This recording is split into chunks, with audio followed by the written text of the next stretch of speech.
Hello दोस्तों, welcome to my YouTube channel. स्वागत है आप सबों का अभी के नए अपडेट में। झारखंड सहायक आचार्य भर्ती परीक्षा से संबंधित आरक्षण को लेकर के कुछ अपडेट आपको देने जा रहे हैं। सबसे पहले दोस्तों, यहाँ पर आप देख सकते हैं कि जेटेट में 60% से कम मार्क्स होने पर भी जनरल कोटी में सिलेक्शन होगा। देखिए यहाँ पे क्या लिखा हुआ है कि जेटेट में 60% से कम नंबर रहने पर भी जनरल कोटी में सिलेक्शन होगा। कहने का मतलब यह है कि अगर आपका जेटेट में 60% से कम नंबर है या आप SC ST या OBC कैटेगरी या OBC कैटेगरी में पास हैं, वो सभी जनरल कैटेगरी के सीट में जा सकते हैं। वो सभी क्या कर सकते हैं? जनरल कैटेगरी के सीट में जा सकते हैं।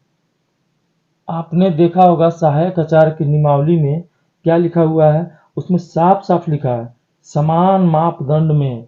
क्या लिखा हुआ है? समान मापदंड। समान मापदंड में आने पर आरक्षित कोटि के अभ्यर्थियों UR यानी जनरल कोटि में आ सकते हैं। UR यानी जनरल कोटि में आ सकते हैं।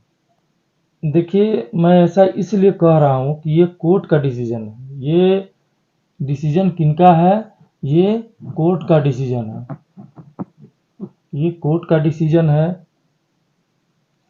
मान लीजिए किसी ने एज में छूट लिया है, एज में क्या किया है? वो छूट लिया है, उसका समान कोटि में सिलेक्शन नहीं होगा।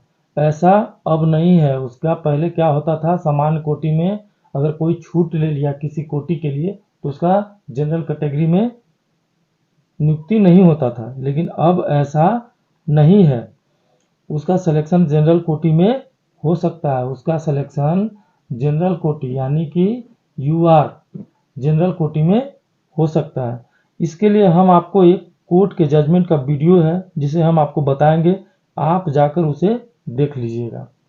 सवाल यह है कि यहाँ पर कहा गया कि एज में छूट मिला उनके आरक्षण कोटि में आने के कारण, लेकिन मेधा सूची में वो समान मापदंड, मेधा सूची में समान मापदंड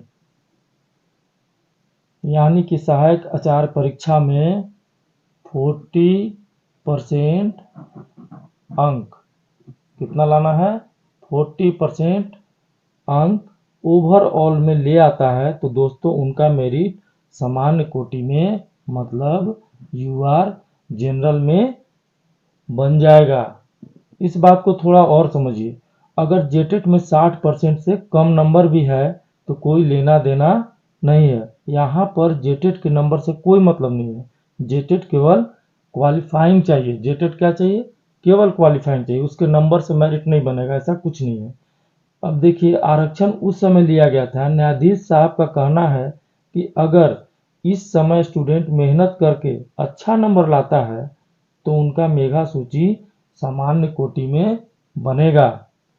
और न्यायाधीश महोदय का यह भी कहना था कि अगर किसी भी शर्त पर स्टे का केस चल रहा है, किसी भी बहाली में स्टे का केस चल रहा है हाई कोर्ट या सुप्रीम कोर्ट में, तो उसका हम समर्थन नहीं करते हैं। किसी भी चीज में स्टे को तुरंत खत्म करना चाहिए, ये कहना है न्यायाधीश महोदय का। अब मैं आपको कहना चाहता हूं कि अगर जेटेट में आपका नंबर 60% से कम है तो आपको टेंशन लेने की जरूरत नहीं है। आपका मेधा सूची में जनरल कोटि में आ सकता है। अगर आप सहायक आचार्य परीक्षा में ओवरऑल 40% मार्क्स ले आते हैं। ओवरऑल कितना परसेंट मार्क्स ले आते हैं? 40% मार्क्स ले आते हैं तो। लेकिन अब हम आपसे एक वीडियो को देखने के लिए कहना चाहते हैं। कौन सा वीडियो को? यहाँ आप देख सकते हैं। यहाँ चैनल का आप नाम देख लीजिए, क्या नाम लिखा हुआ है? Legal room. आप YouTube में सर्च कर लीजिए और पूरा देखिए कि न्यायाधीश महोदय ने क्या जजमेंट दिया। ये देखिए न्यायाधीश महोदय बैठे हुए हैं और इधर सारे वकील लोग हैं जो बहस कर रहे हैं। इन्होंने क्या जजमेंट दिया, यहाँ पे आप आके और पूरा वीडियो को देखिए। इसको देखने के बाद आपको सारे प्रश्नों का जवाब सारे प्रश्नों का जवाब, आंसर यहीं मिल जाएगा आपको, यहीं पे आपको देखना है।